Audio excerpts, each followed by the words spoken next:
¿Alguna vez has sentido que alguien tan poderoso, tan intocable, pudiera caer por algo que no se ve?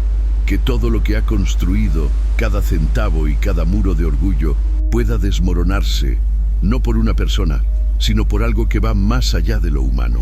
Soy Daniel, y lo que estoy a punto de contarte me lo confesó un hombre que lo tuvo todo, y lo perdió todo de la forma más extraña que puedas imaginar. Y lo peor, esto no le pasó solo a él.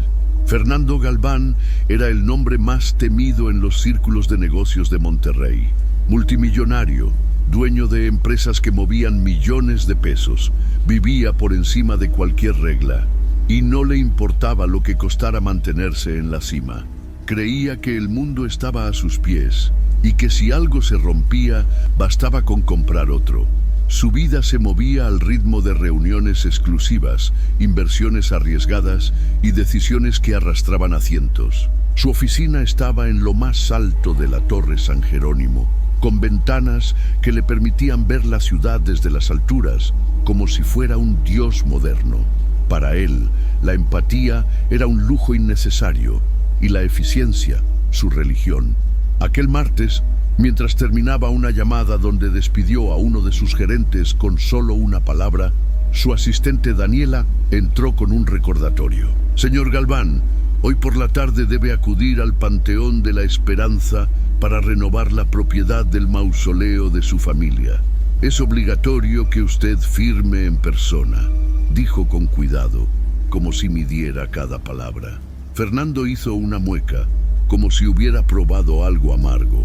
¿No pueden enviarme esos papeles? ¿No hay manera de que alguien lo haga por mí?, gruñó, fastidiado. Las reglas del lugar exigen la presencia del titular, señor. Lo intenté, pero es una norma antigua. ¡Antigua y estúpida!, replicó enderezando la corbata. ¿Cuánto tiempo me va a quitar esto? No más de 20 minutos, si todo va bien. 20 minutos, repitió como si fueran años. Está bien, prepara el coche. Quiero salir de eso cuanto antes. Fernando pensaba en su próxima reunión, en los millones que estaban en juego y en cómo esa visita al cementerio era solo un estorbo ridículo en su día. Si tan solo hubiera sabido que esos 20 minutos cambiarían el curso de su vida para siempre.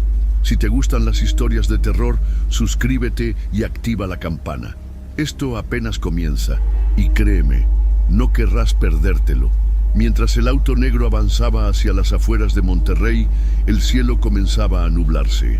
Nadie podría anticipar que, al poner un pie sobre la tierra del panteón, Fernando no solo firmaría unos papeles, sino su destino. La camioneta negra de Fernando se detuvo frente a los portones de hierro del Panteón de la Esperanza. Las llantas chirriaron al tocar la grava húmeda del camino, y por un momento el motor enmudeció, como si el lugar mismo absorbiera el sonido. Fernando bajó, ajustándose el saco con fastidio. El aire olía distinto allí, cargado de humedad, de flores viejas y algo más. Algo que no supo identificar, pero que le revolvió el estómago. Mientras avanzaba, sus zapatos italianos, recién lustrados, se hundían levemente en la tierra blanda. Cada paso era una pequeña ofensa a su orgullo. Daniela le había dicho que debía firmar los documentos en una pequeña oficina cerca de la entrada, pero el lugar parecía un laberinto de lápidas y mausoleos que se extendían como un bosque de piedra. Fue entonces que lo vio. Cerca de un mausoleo cubierto de musgo, un hombre estaba arrodillado, sus manos cubiertas de tierra. Llevaba una camisa descolorida por el sol y pantalones manchados. A su lado, una pala descansaba como si formara parte de él. Era Julián, el sepulturero del panteón, y al verlo, Fernando no pudo evitar fruncir el ceño. Algo en la calma de aquel hombre lo molestó de inmediato. «Disculpe», dijo Fernando, con la voz más alta de lo necesario. Julián levantó la mirada lentamente y sus ojos claros, casi traslúcidos, se encontraron con los de Fernando. No había enojo en su expresión, solo una serenidad que desarmaba. «¿Dónde está la administración? Necesito firmar unos papeles», agregó, manteniendo la distancia como si el polvo del lugar pudiera ensuciarlo. Julián se puso de pie, limpiando sus manos en el pantalón. Era más bajo que Fernando, y su espalda encorvada hablaba de años de trabajo en aquel lugar. «La oficina está por ese camino», dijo, señalando con la cabeza hacia una caseta de piedra, apenas visible entre las lápidas. «Perfecto», respondió Fernando girándose para irse, pero algo lo detuvo. Miró al sepulturero de arriba abajo y con desdén soltó: «No pueden tener a alguien más eficiente cuidando esto. Todo está hecho un desastre. Mire mis zapatos». Julián bajó la mirada hacia los zapatos de Fernando y luego la levantó de nuevo, sus ojos llenos de una tristeza antigua. «La tierra tiene su tiempo, señor, y merece respeto». Fernando soltó una risa seca, vacía de humor. «¿Respeto? Esto es solo tierra y huesos. Haga bien su trabajo y mantenga al menos el camino limpio». Sin esperar respuesta, dio media vuelta y se alejó. No vio cómo Julián lo observaba, ni cómo una sombra pareció cruzar brevemente su rostro, no de enojo, sino de compasión por un hombre perdido. Mientras Fernando firmaba los documentos, sin prestar atención, algo en el aire parecía más denso, como si el panteón hubiera escuchado cada palabra. Al regresar al coche, no pudo evitar mirar por el retrovisor. Julián seguía allí, de pie, como si lo despidiera o esperara su regreso. ¿Y tú, alguna vez has sentido que algo te sigue, incluso cuando crees haberlo dejado atrás? De regreso a su oficina, en lo más alto de la Torre San Jerónimo, Fernando sentía que el día ya había sido suficientemente arruinado. Miró su reloj, una pieza suiza que siempre marcaba cada segundo con precisión quirúrgica. Todo debía volver a la normalidad. Había millones esperando por él, decisiones que no podían esperar. Pero algo imperceptible, parecía haber cambiado. Esa misma tarde, mientras hablaba por videollamada con inversionistas de Madrid, la pantalla se congeló. Las voces se distorsionaron hasta convertirse en un silencio absoluto. Intentó reconectar, presionó botones, maldijo, pero nada. Su asistente, Daniela, entró apurada. «Señor Galván, revisé el sistema. No hay fallas en la red. Todo funciona perfectamente». Fernando cerró el portátil de golpe. Una falla técnica, claro. Sucede. Pero dentro de él, una molestia comenzó a crecer. Minutos después, su reloj detuvo sus agujas. Fernando notó el peso muerto en su muñeca. Lo sacudió, lo golpeó suavemente. Nada. La maquinaria perfecta, detenida sin razón. Se quitó el reloj, lo arrojó en el cajón. Respiró hondo. No iba a dejar que pequeñas cosas arruinaran su día.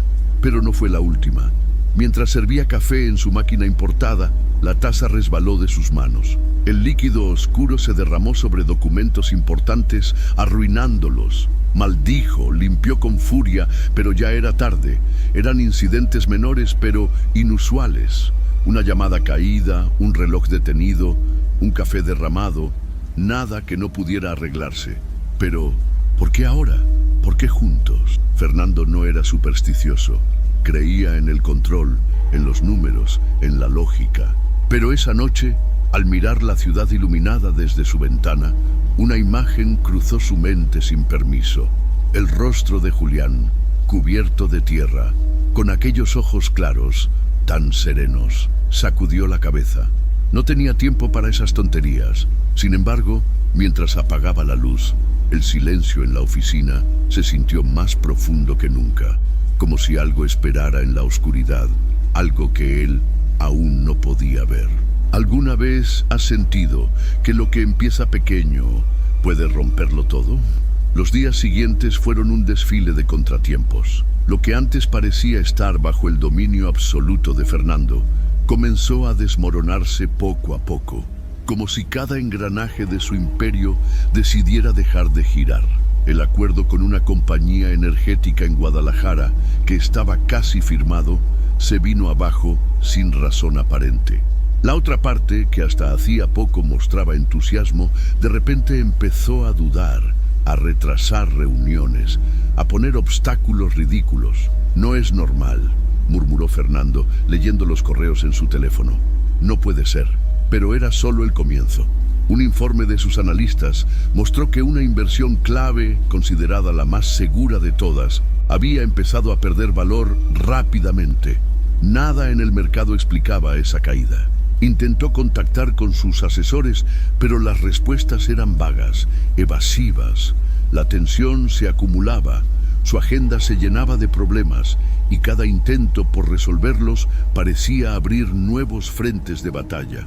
Y entonces comenzaron los ruidos. Por la noche, en su penthouse con vista a la Sierra Madre, Fernando empezó a escuchar pasos. Al principio pensó que era el sonido habitual del edificio, pero estos pasos eran distintos, lentos, firmes, como si alguien caminara justo fuera de su habitación.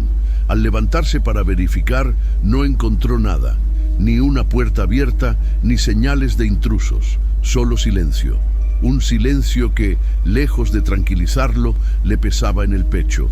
Y no solo eran pasos, las luces titilaban una tras otra, su computadora se reiniciaba sola, objetos en su escritorio aparecían fuera de lugar. Lo peor fue una noche, cuando encontró una huella, una marca de tierra fresca, justo en el pasillo. No había explicación lógica, nadie había entrado. Fernando comenzó a perder el sueño, y en las pocas horas que lograba cerrar los ojos, Julián aparecía. No decía nada, solo lo miraba, desde la distancia, con aquellos ojos claros, como si supiera algo que él ignoraba. El miedo, un sentimiento que Fernando no conocía, empezaba a hacer nido en su mente. ¿Y tú, alguna vez has sentido que algo está al acecho, esperando el momento exacto para atacar? El auditorio del Centro de Convenciones Hidalgo estaba repleto. Luces blancas iluminaban cada rincón del escenario.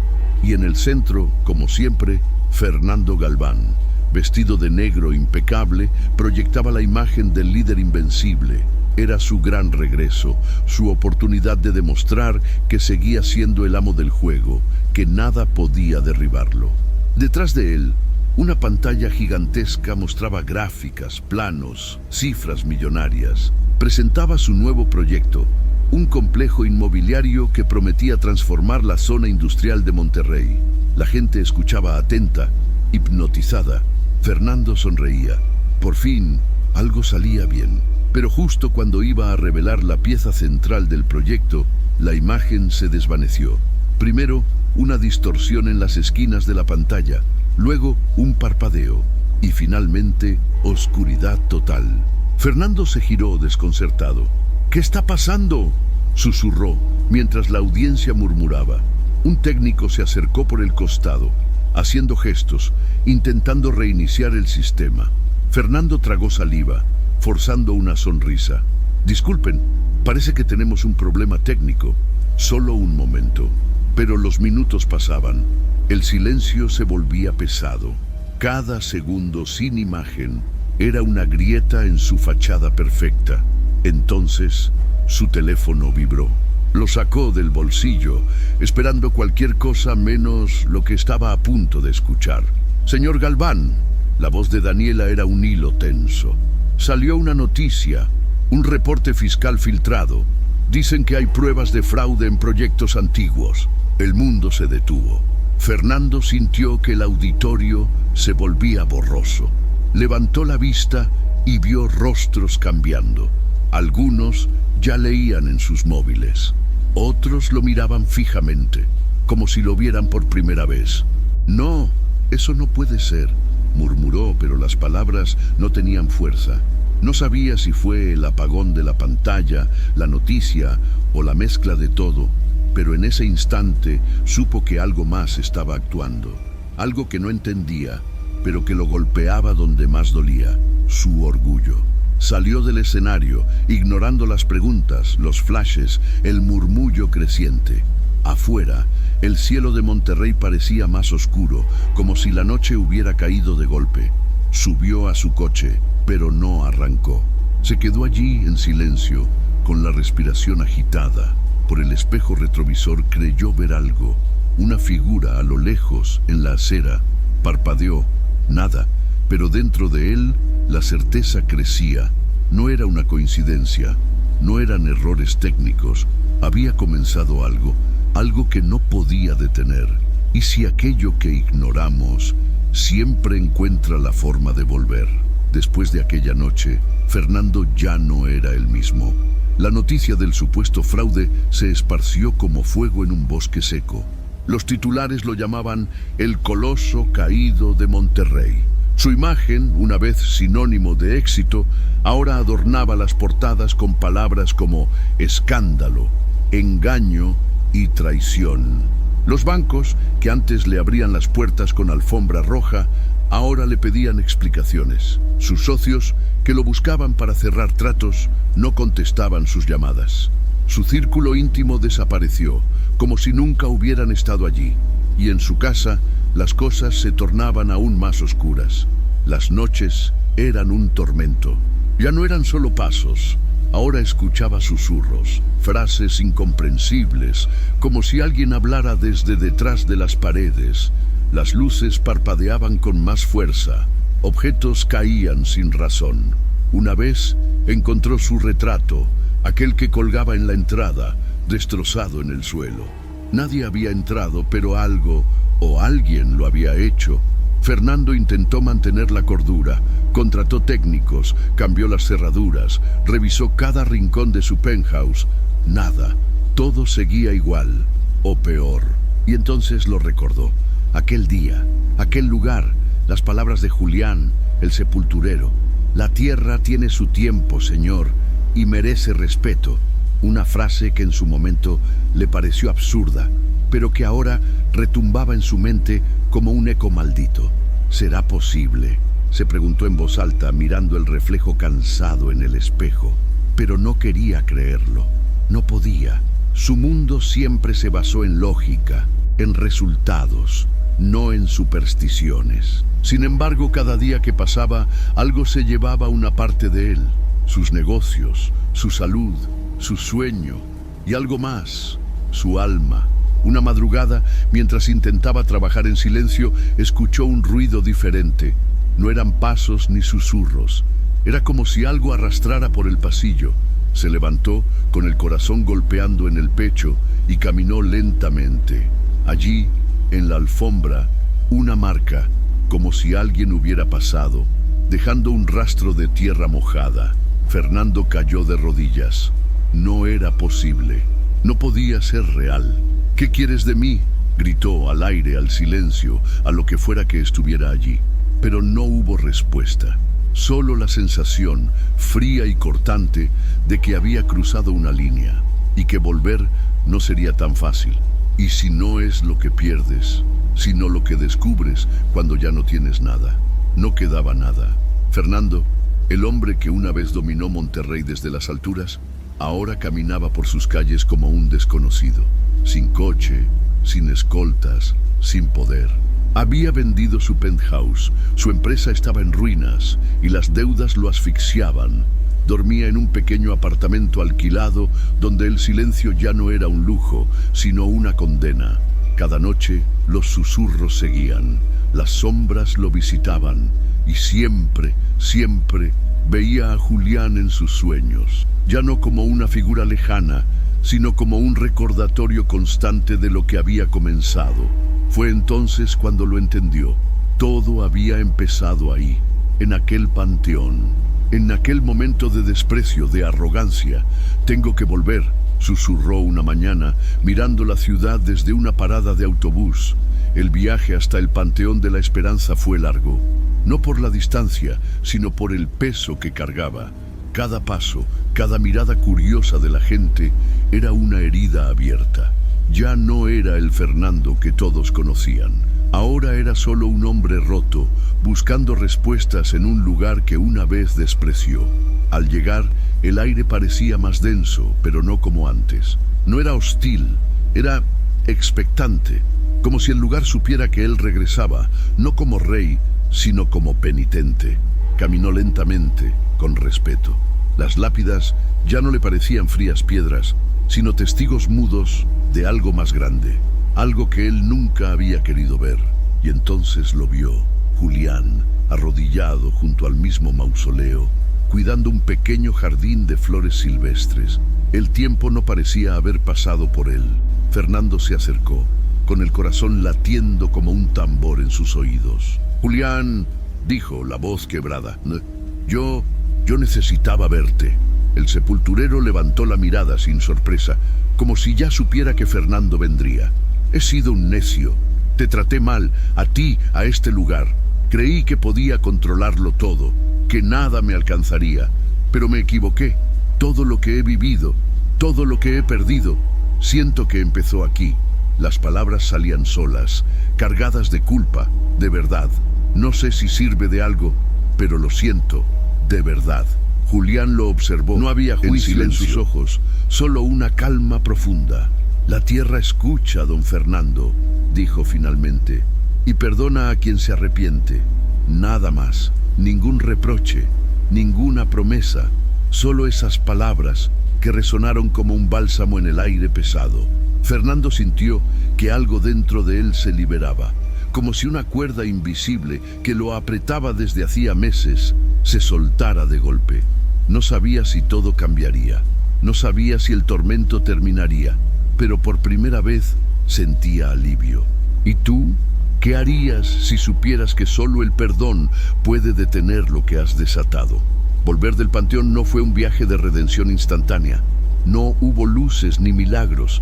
Fernando no recuperó su fortuna, ni los titulares limpiaron su nombre. La vida real seguía, con sus pesos, con sus ruinas, pero algo había cambiado. Las noches seguían siendo silenciosas, pero los susurros se habían apagado. Las sombras, antes constantes, ya no lo visitaban con la misma frecuencia. Los sueños, aunque todavía turbios, ya no lo hacían despertar sudando, temblando.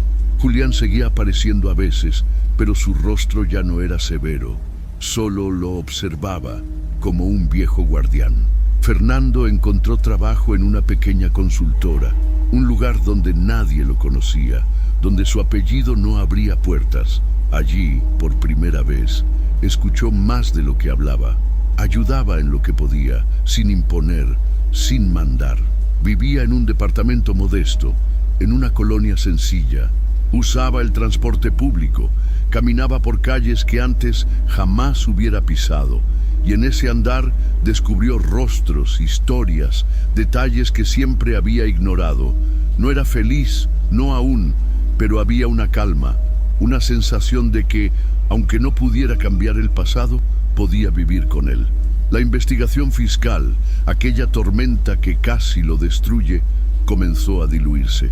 Algunas pruebas resultaron ser inconsistentes, otras no tan graves como se había dicho.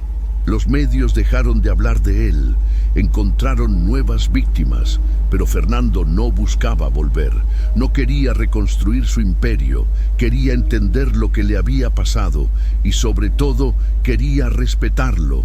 A veces, caminando por la ciudad, sentía aún la mirada invisible de algo. No era amenaza, no era castigo, era como una presencia discreta, recordándole que lo aprendido no debía olvidarse. Una mañana, mientras esperaba el autobús, vio a un niño ayudar a un anciano con las bolsas. Algo tan simple, pero lo observó con una emoción extraña, casi nueva. Fernando comprendía que no volvería a ser el hombre que fue, y eso, por primera vez, no le molestaba. ¿Será que lo que más tememos perder no es lo que necesitamos conservar? No planeaba volver al panteón de la esperanza, no era necesario, no había más papeles que firmar ni excusas que encontrar. Pero aquella tarde, al pasar cerca, algo lo detuvo. No era una voz, ni una señal, era una sensación, como un llamado mudo que venía de la tierra misma. Se detuvo frente a un puesto de flores en la esquina. No eligió las más vistosas ni las más caras. Tomó un pequeño ramo de margaritas blancas, simples, pero vivas. Pagó y sin pensarlo demasiado, cruzó los portones del panteón. El aire allí era distinto, más liviano. O tal vez era él quien ahora lo sentía diferente. Caminó despacio, reconociendo el terreno, cada lápida, cada árbol, cada rincón. No con la impaciencia de antes, sino con una especie de reverencia. Llegó al mismo mausoleo, aquel que una vez despreció, aquel donde encontró a Julián por primera vez. El sepulturero no estaba. Solo el silencio lo acompañaba y el canto lejano de algún ave que no supo reconocer.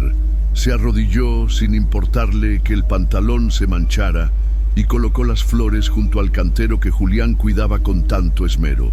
Las tocó con cuidado, como si temiera romperlas. No dijo nada, no era necesario. Se quedó allí, respirando, dejando que el tiempo pasara sin apuro. Sintió por un momento que alguien lo observaba, no con juicio ni con amenaza, solo con esa calma antigua que parecía envolver todo el lugar. Al levantarse, una brisa ligera acarició su rostro. No era fría ni cálida, solo estaba allí, como un susurro de la tierra misma. Dio un paso atrás, mirando el lugar por última vez, y fue entonces cuando escuchó algo, o creyó escucharlo, una palabra, o quizás un pensamiento. Recuerda. No volteó, no era miedo, era respeto. Caminó hacia la salida con paso firme, sintiendo que, aunque su vida nunca volvería a ser como antes, había algo en él que florecía. Algo que no se marchitaría, como aquellas flores blancas que ahora adornaban la tierra. Afuera, la ciudad seguía su curso, gente apurada, bocinas, risas, gritos, pero dentro de él, una paz frágil, sí, pero real, crecía. ¿Y tú? ¿Qué dejarías atrás si supieras que el pasado puede florecer en algo nuevo? El sol de Monterrey brillaba con fuerza esa mañana. Fernando, con una camisa sencilla y unos pantalones gastados, caminaba por el centro de la ciudad. Ya no era el magnate que cruzaba las avenidas en camionetas blindadas. Ahora se movía entre la gente, uno más entre tantos, sin apuros, sin máscaras. Al pasar por una tiendita, una señora mayor, cargando varias bolsas, tropezó y dejó caer todo al suelo. Las naranjas rodaron por la banqueta y por un instante nadie se movió. Fernando se agachó de inmediato sin pensar, recogió las frutas, le sonrió y se las entregó. «Gracias, hijo. Qué amable», dijo ella, con una sonrisa sincera. Fernando asintió, sintiendo un calor extraño en el pecho. Antes jamás se habría detenido. Antes, eso ni siquiera habría entrado en su mundo. Caminó hasta la parada del autobús y se sentó, observando cómo la vida seguía.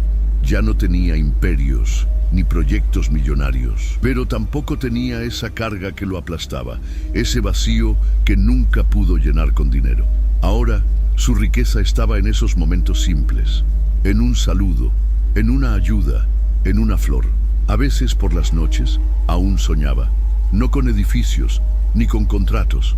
Soñaba con el panteón, con la tierra, con Julián, pero ya no eran sueños de miedo, eran recuerdos, enseñanzas, como si algo le recordara que debía seguir por ese nuevo camino. Los problemas legales no desaparecieron de inmediato. Algunas cosas tomaron tiempo, otras simplemente quedaron atrás. Pero eso ya no lo consumía.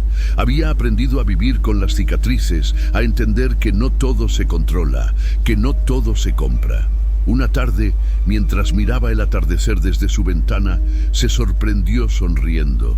Una sonrisa tranquila, sin arrogancia, sin necesidad de demostrar nada. Y por un momento, sintió que la brisa que entraba por la ventana traía un aroma conocido, tierra húmeda, flores silvestres. Cerró los ojos y dejó que lo envolviera, porque hay caídas que no destruyen, solo nos muestran dónde debemos volver a plantar.